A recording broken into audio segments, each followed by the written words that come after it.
Us vaig a llegir, se sent bé, o estic massa a prop? Sí, una mica massa a prop. Així? Així? Una teoria amb el temps. Quan arribi el 2000, que grans serem, pensàvem.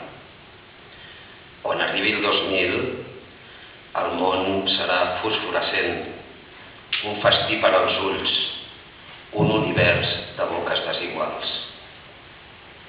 Quan arribi el 2000, jo ja seré el folre empolsegat d'un manual antic.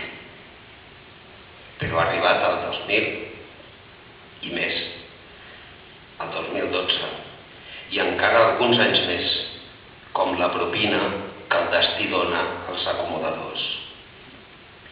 No podem dir que no hagin passat coses.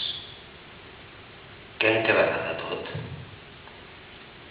Una falguera fòssil?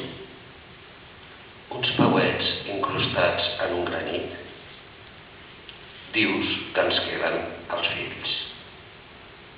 Els fills sobreviuran com les escates sobreviuen al peix que algú ha pescat.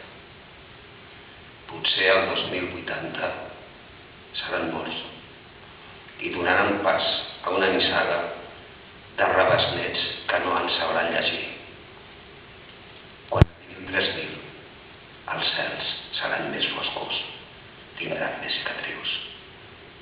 Potser naixerà algú que dirà que sóc jo i no es podrà saber si el que diu és veritat o si menteix. No hi haurà testimonis, només el mateix fred que tots tenim quan el foc ja no crema i els anys són la saliva d'una llengua